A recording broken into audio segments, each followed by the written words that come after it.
കേരളത്തെ നടുക്കുന്ന ഒരു വെളിപ്പെടുത്തലാണ് SFIO ഇപ്പോൾ ഹൈക്കോടതിയിൽ സമർപ്പിച്ച റിപ്പോർട്ടിൽ വ്യക്തമാക്കുന്നത്. അതായത് CMRലുമായി ബന്ധപ്പെട്ട് ശക്തമായ വാദപ്രതിവാദങ്ങൾ ദില്ലി ഹൈക്കോടതിയിൽ നടക്കുമ്പോഴാണ് രണ്ടാഴ്ചയ്ക്കുള്ളിൽ തന്നെ പൂർണ്ണമായ അന്വേഷണ റിപ്പോർട്ട് സമർപ്പിക്കാമെന്ന് വ്യക്തമാക്കിയതും അന്വേഷണം ഏതാണ്ട് പൂർത്തീകരിച്ചുവെന്ന് നേരത്തെ തന്നെ SFIO പറഞ്ഞിരുന്നു. പക്ഷേ അവസാന നിമിഷം കേരളത്തെ തന്നെ ഞെട്ടിക്കുന്ന ഇങ്ങനെ ഒരു റിപ്പോർട്ട് പുറത്തുവിടുമെന്നുള്ള ഒരു സംശയം പോലും ആർക്കുമില്ലായിരുന്നു. ഭീകര പ്രവർത്തനങ്ങളെ അനുകൂലിക്കുന്നവർക്ക് പണം നൽകി എന്നുള്ള സംശയമാണ് SFIO CMRലിനെതിരെ ഉയർത്തിയിരിക്കുന്നത്.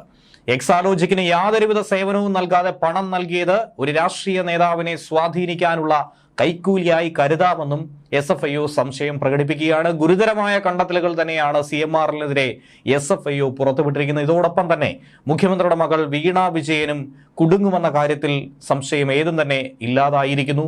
വീണ വിജയനും കൃത്യമായ സ്രോതസ് വെളിപ്പെടുത്താനും അതോടൊപ്പം തന്നെ സേവനത്തിന് കൂടുതൽ വിശദാംശങ്ങൾ പങ്കുവെക്കാനും കഴിഞ്ഞില്ല എങ്കിൽ നിലവിൽ SFIO പറഞ്ഞിരിക്കുന്നത് അനുസരിച്ച് തന്നെ ഇത് കേന്ദ്ര സർക്കാരിന് കൈമാറും. കേന്ദ്ര സർക്കാരിന് സ്വീകരിക്കാം, തീരുമാനിക്കാം എന്തിന് ചെയ്യണമെന്ന്. പ്രോസിക്യൂഷൻ അടക്കമുള്ള നടപടികളിലേക്ക് തുടരന്വേഷണമൊക്കെ തന്നെ കേന്ദ്ര ഏജൻസികൾ തന്നെ ആയിരിക്കും നടത്തുക. ദേശ സുരക്ഷയെ തന്നെ ബാധിക്കുന്ന ഒരു വിഷയമായതുകൊണ്ട് കൂടുതൽ അന്വേഷണ ഏജൻസികൾ EDയും അതുപോലെ NIA സംഘവും ഒക്കെ തന്നെ ഇതിൽ തുനിഞ്ഞിറങ്ങുമോ എന്നുള്ള കാര്യം തന്നെയാണ് മനസ്സിലാക്കേണ്ടതും കണ്ടറിയേണ്ടതും. ഭീകരപ്രവർത്തനങ്ങളെ അനുകൂലിക്കുന്നവർക്കും CMRൽ പണം നൽകിയെന്നുള്ള സംശയത്തിൽ തന്നെയാണ് SFIO ഈ ഒരു പ്രധാനപ്പെട്ട വിവരം കണ്ടെത്തിയിരിക്കുന്നത്, പങ്കുവച്ചിരിക്കുന്നത്. ഇക്കാര്യം അന്വേഷിച്ചു വരികയാണെന്നും ദില്ലി ഹൈക്കോടതിയിൽ കേന്ദ്ര ഏജൻസി അഭിഭാഷകൻ ചൂണ്ടിക്കാണിക്കുകയുണ്ടായി. ഭീകരപ്രവർത്തനത്തെ അനുകൂലിക്കുന്നവർക്ക് ഇവരുടെ പക്കലുള്ള പണം എത്തിയോ എന്നുള്ള സംശയമാണ് പ്രധാനമായും SFIO പങ്കുവെക്കുന്നത്. ഇതാദ്യമായി തന്നെയാണ് CMRലിന്റെ ഫണ്ടിൽ നിന്നും ഒരു ഭീകര സംഘടനയുമായി അനുകമ്പയുള്ളവർക്ക് ഫണ്ടിംഗ് നടത്തിയെന്നുള്ള വളരെ വളരെ ഗുരുതരമായ ഒരു കാര്യം SFIO കണ്ടെത്തിയിരിക്കുന്നത്. എക്സാലോജിക് CMRൽ ദുരൂഹ ഇടപാട്, മാസപ്പടി കേസ് എന്ന് നിലവിൽ മാധ്യമങ്ങൾ വിളിക്കുന്ന ഈ ഇടപാടിൽ അന്വേഷണം പൂർത്തീകരിച്ചുവെന്ന് SFIO തന്നെ കോടതി അറിയിച്ചിരിക്കുന്നു. അന്വേഷണം പൂർത്തീകരിക്കുന്ന വേളയിൽ തന്നെയാണ് വളരെയധികം പ്രാധാന്യമർഹിക്കുന്ന ഒരു സംശയം കൂടി ഇതോടൊപ്പം പങ്കുവെക്കുന്നത്. രാഷ്ട്രീയ നേതാവിന് കൈക്കൂലിയായി കിട്ടിയതാണോ ഈ പണം, അതായത് വീണ വിജയന് നൽകിയിരിക്കുന്ന പണം എന്നതും ഏജൻസി സംശയമായി പങ്കുവെക്കുന്നുണ്ട്, പരിശോധിക്കുന്നുണ്ട്.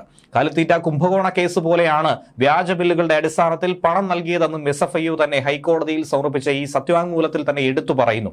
ഭീകര സംഘടനയുമായി അനുകമ്പയുള്ളവർക്ക് ഒരുപക്ഷെ CMRൽ നിന്നും പണം ലഭിച്ചതായിട്ടുള്ള സംശയമാണ് തങ്ങൾ ബലപ്പെടുത്തുന്നത്. ഇത് സംബന്ധിച്ചുള്ള അന്വേഷണം നടന്നുകൊണ്ടിരിക്കുന്നുവെന്നും SFIO തന്നെ കോടതിയെ അറിയിച്ചിട്ടുണ്ട്. അത് മറ്റൊരു വിഷയം തന്നെയാണ്. അതേക്കുറിച്ചുള്ള വിശദമായ അന്വേഷണം മുന്നോട്ട് കൊണ്ടുപോകേണ്ടത് അനിവാര്യമായിട്ടുള്ള ഘടകം തന്നെയാണ്. CMRൽ നൽകിയ ഹർജി ഹൈക്കോടതി പരിഗണിക്കുമ്പോഴായിരുന്നു SFIOയ്ക്ക് വേണ്ടി ഹാജരായ കേന്ദ്ര സർക്കാരിന്റെ അഭിഭാഷകൻ ഈ നിർണായകമായ വെളിപ്പെടുത്തൽ കൂടി നടത്തിയിട്ടുള്ളത്. CMRൽ ആർക്കൊക്കെ പണം നൽകിയിട്ടുണ്ട്, CMRൽ നിന്നും ആർക്കൊക്കെ ഫണ്ട് ലഭിച്ചു, ഇതിന്റെ വിശദമായ അന്വേഷണം തന്നെയാണ് ഇനി നടത്തേണ്ടത്. ഒരുപക്ഷെ ഇതൊക്കെ തന്നെ പുറത്തു വരുമെന്ന് ഭയന്നുകൊണ്ടാണോ CMRൽ ഹൈക്കോടതിയിലടക്കം SFIOയെ ചോദ്യം ചെയ്തുകൊണ്ട് ഈ അന്വേഷണം അവസാനിപ്പിക്കാനായി ആവശ്യപ്പെട്ടുകൊണ്ട് രംഗത്ത് വന്നത് എന്നുള്ള സംശയങ്ങൾ പോലും ഇപ്പോൾ ബലപ്പെടുകയാണ്. രാഷ്ട്രീയ നേതാക്കൾ, മീഡിയ ഹൗസസ് എന്നിവയ്ക്ക് പുറമെ തന്നെ ഭീകരവാദ സംഘടനയുമായി ബന്ധമുള്ളവരുടെ അക്കൗണ്ടിലേക്ക് പോലും CMRൽ നിന്നും പണം എത്തി, പണം നൽകി എന്നാണ് SFIO ഇപ്പോൾ ഹൈക്കോടതിയിൽ പറഞ്ഞിരിക്കുന്നത്. ഇതൊക്കെ തന്നെ അന്വേഷണ പരിധിയിലുണ്ട്.